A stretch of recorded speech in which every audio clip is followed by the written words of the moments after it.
السلام علیکم۔ جاسوسی، راز والی کہانیاں، جھوٹی گواہی۔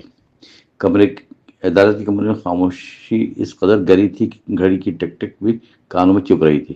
لکڑی کی بینچوں پر بیٹھے لوگ سانس رو کے منتظر تھے اور کٹہرے میں کھڑا وہ شخص نعمان اپنی نظریں جھکائے کھڑا تھا۔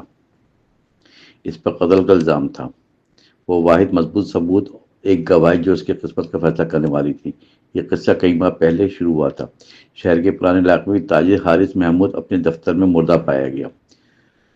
دروازہ اندر سے بند تھا، تجوری کھلی تھی اور میز پر خون کے دھبے موجود تھے۔ پولیس نے اسے ڈکیتی کے دوران قتل قرار دیا۔ نعمان جو اس دفتر میں نائٹ گارڈ تھا فوراً مشتبہ ٹھہرا۔ نعمان سادہ مزاج غریب گھرانے سے تعلق رکھنے والا نوجوان تھا۔ اس کی ماں بیمار رہتی تھی اور اس کی کمائی گھر کا سہارا تھی۔ اس نے بارہا کہا کہ وہ اس میں بے گناہ، مگر حالات اس کے خلاف تھے۔ سب سے بڑھ کر وہ گواہی تھی جو اس کے پڑوسی رشید نے دی تھی۔ رشید نے پولیس کو بتایا قتل کی رات اس نے نعمان کو دفتر سے نکلتے دیکھا، اس کے کپڑوں میں خون کے دھبے لگے تھے۔ یہ بیان بعد میں عدالت میں بھی دہرایا گیا۔ رشید کی بات میں اعتماد تھا، آواز میں لرزش نہیں تھی۔ عدالت نے متبر گواہ باندھ لیا۔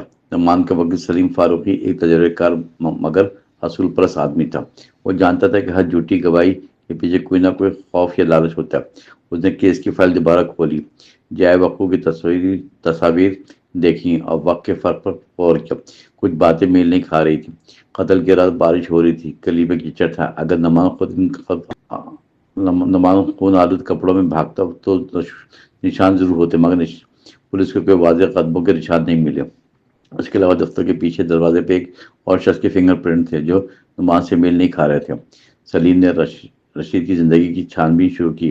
معلوم ہوا رشید پر پرانے قرضوں میں ڈوبا تھا اور مقتول تاجر سے اس کا لین دین تھا۔ قتل سے کچھ دن پہلے اس کے درمیان سخت جھگڑا ہوا تھا۔ یہ نقطہ ابھی تک تفتیش میں اس کا حصہ نہ بنا تھا۔ عدالت میں جرا کے دن رشید دوبارہ کٹہرے میں آیا۔ سلیم نے نرم لہجے میں سوال کیا، آپ نے کہا آپ نے نعمان کو رات کو 2 بجے دفتر سے نکلتے دیکھا، درست؟ رشید نے کہا سر ہلا کے ہاں۔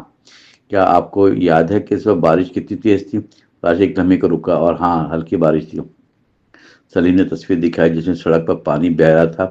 یہ تصویر اس رات کی ہے، کیا یہ ہلکی بارش لگتی ہے؟ کمر عدالت میں سرگوشی پھیل گئی۔ رشید کی باتیں پسینہ آ گیا۔ سلیم نے اگلا سوال کیا، آپ نے خون کے دھبوں کا ذکر کیا، کیا آپ نے پولیس کو بتایا کہ وہ کس جگہ تھے؟ رشید کی آواز لڑکھڑائی، میں شاید آستین پہ۔ سلیم نے نعمان کی ضبط شدہ وردی پیش کی جس پر کوئی خون کا نشان نہیں تھا، کیا یہ وہی وردی ہے؟ رشید خاموش ہو گیا۔ جج نے اسے جواب دینے کا حکم دیا۔ آخر کار سلیم نے قرضوں اور جھگڑوں کا ذکر چھیڑ دیا۔ رشید کا چہرہ زرد پڑ گیا۔ کچھ لمحے بعد اس نے سر جھکا لیا۔ میں نے جھوٹی گواہی دی تھی، اس نے ٹوٹی ہوئی آواز میں کہا۔ مجھے ڈرایا گیا تھا اور پیسے کا وعدہ بھی کیا گیا تھا۔ یہ اطلاع عدالت میں بم کی طرح گرا۔ اصل قاتل کے سراغ کھلنے لگے اور چند ہی دنوں میں مقتول کے ایک کاروباری شریک کو گرفتار کر لیا گیا۔ اس کے فنگر پرنٹ دروازے سے مل گئے تھے۔ فیصلے کے دن نعمان بری ہو گیا۔ اس کی آنکھوں میں آنسو تھے، مگر یہ آنسو شکر کے تھے۔ اس نے سلیم کے ہاتھ تھام کر کہا، آپ نے میری زندگی واپس کر دی۔ جج نے فیصلے کے اختتام پر انصاف صرف قانون سے نہیں، سچ سے زندہ رہتا ہے۔ جھوٹی گواہی نہ صرف ایک انسان بلکہ پورے معاشرے کو مجرم بنا دیتی ہے۔